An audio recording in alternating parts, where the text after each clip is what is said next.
Les automobilistes vivent une époque fascinante où le marché de l'occasion électrique révèle ses véritables couleurs. Ce spectacle n'a rien de très reluisant pour ceux qui ont cru aux promesses dorées de la transition électrique forcée par Bruxelles. Cette analyse dissèque méthodiquement pourquoi l'électrique d'occasion devient un véritable casse-tête pour les vendeurs. Et surtout, pourquoi cette situation était parfaitement prévisible dès le départ. Partons d'un constat implacable. Une Renault Zoé, achetée 33 000 € en 2020, hors bonus gouvernemental bien sûr, se négocie aujourd'hui entre 8 000 et 12 000 €. Peut-on encore parler d'investissement automobile dans ces conditions ? Comment une technologie présentée comme l'avenir de l'automobile peut-elle se dévaluer aussi rapidement ? La réponse réside dans une combinaison toxique de facteurs techniques, économiques et psychologiques que les promoteurs du tout électrique ont soigneusement occultés. Contrairement aux véhicules thermiques traditionnels, dont la mécanique éprouvée rassure l'acheteur d'occasion, les véhicules électriques traînent avec eux une angoisse permanente. L'état de santé de leur batterie constitue la principale source d'inquiétude.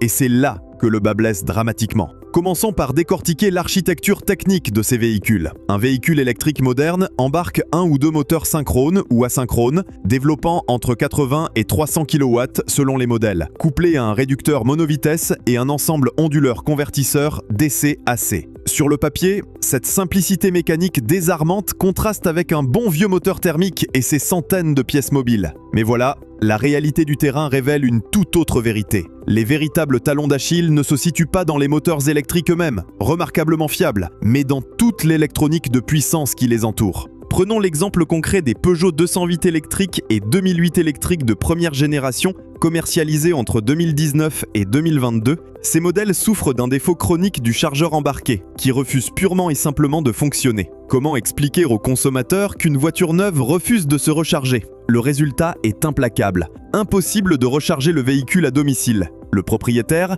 se retrouve contraint d'utiliser exclusivement la recharge rapide, plus coûteuse et plus contraignante quand elle fonctionne. Mais ce n'est rien comparé aux déboires des premières Volkswagen ID3 et ID4. Ces véhicules, victimes du système logiciel Cariad complètement raté, ont connu entre 2020 et 2022 des dysfonctionnements dignes du pire cauchemar d'un informaticien. Écran qui freeze, navigation qui part en vrille, fonction de recharge aléatoire mise à jour over the air qui transforme votre véhicule en brique électronique, Volkswagen a été contrainte de parquer plus de 10 000 ID3 dans des hangars pour effectuer des correctifs manuels avant livraison. Cette fragilité électronique chronique explique en grande partie pourquoi Consumer Reports a classé l'ID4 comme le véhicule le moins fiable du marché américain en 2024, selon leur rapport annuel de fiabilité. Batterie capricieuse, propulsion qui bogue, frein hasardeux, recharge qui fonctionne quand elle veut, cette liste dramatique ne mentionne même pas les Opel Corsa électriques de 2020 et début 2021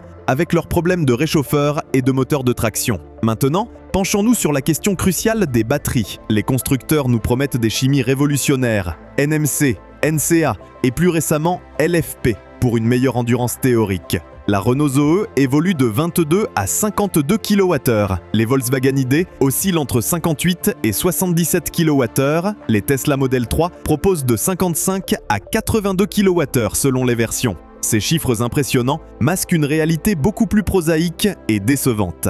Les tests indépendants menés par l'ACCC australienne en 2025 révèlent que l'autonomie réelle reste systématiquement inférieure de 5 à 23% aux valeurs annoncées par les constructeurs. Cette situation persiste même dans des conditions optimales de fonctionnement. Dès que les températures chutent, la catastrophe devient inévitable. L'association automobile américaine AAA a documenté des pertes d'autonomie atteignant 41% à moins 7 degrés Celsius. Vous imaginez l'angoisse de l'acheteur ? Cette dégradation progressive des performances crée une incertitude majeure sur le marché de l'occasion. Contrairement à un moteur diesel dont on peut facilement évaluer l'état général par une simple visite technique, l'état de santé d'une batterie électrique reste largement opaque. Il n'existe aucun protocole standardisé lors du contrôle technique pour vérifier le SOH, le fameux State of Health de la batterie. L'acheteur d'occasion navigue donc à vue, sans aucune garantie sur la capacité réelle de stockage énergétique. Et quand la batterie rend l'âme, là,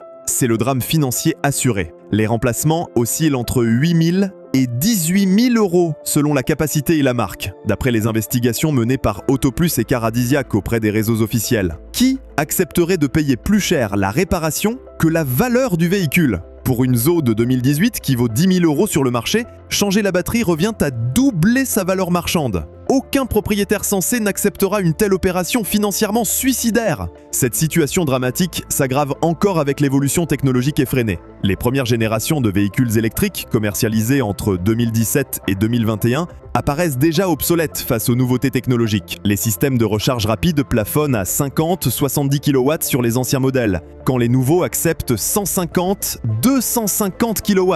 Mais le facteur le plus destructeur pour la valeur résiduelle reste l'instabilité chronique de l'écosystème industriel. L'année 2024-2025 restera dans les annales comme celle des grandes faillites de l'électrique. Fisker, qui promettait des SUV révolutionnaires avec l'Ocean, a sombré en laissant ses clients avec des véhicules orphelins. Plus de mise à jour logicielle, plus de pièces détachées, plus de support technique. Ces Ocean neufs se retrouvent abandonnés dans les rues britanniques, bradés entre 10 000 et 15 000 livres, au lieu des 37 000 à 57 000 livres du prix d'origine. Le cas de Northvolt illustre parfaitement cette fragilité structurelle dramatique. Ce champion européen de la batterie, fondé en 2016, a déposé le bilan en mars 2025. 7 milliards d'euros de dettes, 5 000 emplois supprimés pour un échec industriel retentissant. Cette faillite a provoqué un effet domino sur tous les constructeurs européens qui comptaient sur cette source d'approvisionnement souveraine. Porsche a été contrainte d'abandonner 1,8 milliard d'euros d'investissement dans l'électrification forcée.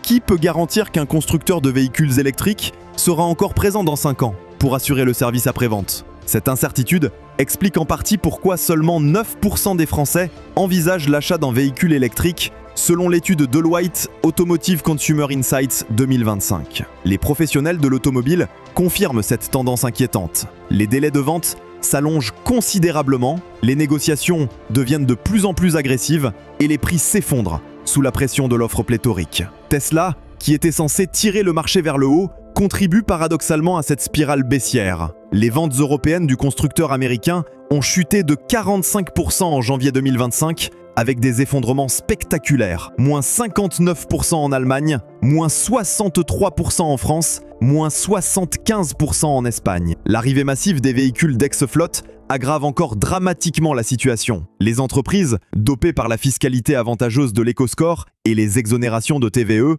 ont massivement électrifié leur parc automobile. Ces véhicules, de 24 à 36 mois, inondent maintenant le marché de l'occasion avec des kilométrages souvent élevés et des historiques d'utilisation intensive. Face à cette réalité brutale, certains modèles résistent mieux que d'autres à l'effondrement généralisé. Les véhicules équipés de batteries LFP, comme certaines versions récentes de Tesla Model 3, offrent une meilleure durabilité grâce à leur tolérance aux charges complètes répétées. Mais ces batteries LFP souffrent de performances dégradées par temps froid, limitant leur attrait dans notre climat européen continental. Tesla garde théoriquement une longueur d'avance grâce à son réseau superchargeur et ses mises à jour over-the-air régulières. Mais même le constructeur d'Elon Musk n'échappe pas aux problèmes chroniques de fiabilité. Consumer Reports classe Tesla parmi les marques les moins fiables du marché. La situation devient encore plus préoccupante avec l'émergence du phénomène dit phantom braking ou freinage fantôme. Ces activations intempestives du freinage automatique d'urgence touchent de nombreux modèles électriques,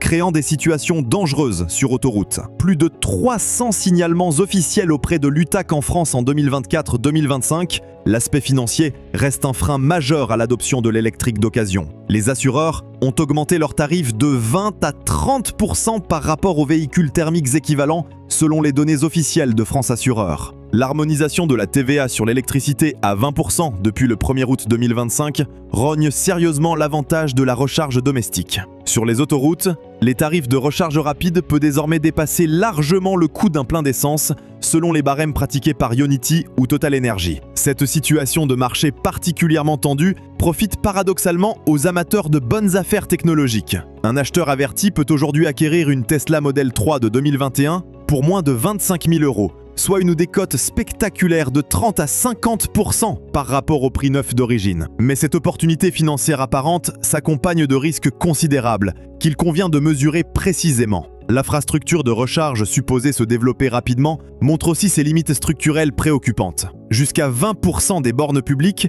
restent régulièrement hors service ou en maintenance, selon les relevés terrain effectués par l'AVER, avec des délais de réparation qui peuvent s'étendre sur plusieurs semaines consécutives. Face à cette accumulation impressionnante de difficultés, certains premiers adopteurs font marche arrière de manière spectaculaire. Ce phénomène de retour vers les motorisations thermiques se multiplie dans toute l'Europe, alimentant encore davantage la suroffre catastrophique sur le marché de l'occasion électrique. Dans ce contexte particulièrement chaotique, les véhicules thermiques traditionnels retrouvent une seconde jeunesse inattendue. Un bon diesel Euro 5 ou Euro 6 sans AdBlue, simple et robuste, offre une prévisibilité d'usage et de coût que l'électrique d'occasion ne peut absolument pas garantir. Les Toyota Yaris hybrides, Honda Civic atmosphérique ou Mazda CX-5 diesel conservent remarquablement leur valeur marchande. Cette évolution effrénée des chimies de batterie illustre parfaitement cette course technologique qui rend systématiquement obsolète ce qui existait la veille. Comment estimer rationnellement la valeur d'un véhicule dont les performances réelles varient du simple au triple selon l'année de production? Le problème se complexifie encore dramatiquement avec les systèmes de gestion. Les premiers véhicules électriques se contentaient d'un refroidissement passif par air ambiant, comme la première Nissan Leaf, qui a rapidement montré les limites catastrophiques de cette approche simpliste dans les climats chauds méditerranéens. Cette complexité technique se double malheureusement d'une obsolescence programmée particulièrement vicieuse et rapide. Contrairement à un moteur thermique, dont la conception de base évolue très lentement, l'électronique de puissance progresse à un rythme technologique effréné et impitoyable. Cette course technologique permanente décourage naturellement l'investissement automobile à moyen terme. La standardisation européenne définitive autour du connecteur CCS Combo 2 a créé une fracture générationnelle majeure et définitive. La Nissan Leaf, fidèle à sa prise CHAdeMO d'origine japonaise, devient progressivement un paria technique sur les réseaux de recharge européens modernes. Cette évolution technologique inéluctable condamne définitivement à terme toutes les livres d'occasion à une dépréciation financière accélérée et irréversible. L'aspect logiciel ajoute une dimension supplémentaire d'incertitude technologique particulièrement préoccupante. Un véhicule électrique moderne embarque plusieurs dizaines d'ECU, Electronic Control Unit sophistiqués qui dialoguent en permanence via des bus CAN haute vitesse particulièrement complexes. Le moindre dysfonctionnement logiciel dans cette architecture distribuée peut paralyser instantanément l'ensemble du véhicule. Cette crise de confiance généralisée se répercute mécaniquement sur le marché spécifique de l'occasion électrique. Les professionnels de l'automobile confirment massivement cette tendance lourde et durable. Les garagistes indépendants rechignent massivement à se former spécifiquement aux véhicules électriques, faute de volume commercial suffisant pour rentabiliser les investissements considérables en outillage hautement spécialisé. Cette fragmentation progressive du réseau de maintenance spécialisé crée des déserts techniques particulièrement pénalisants en zone rurale française.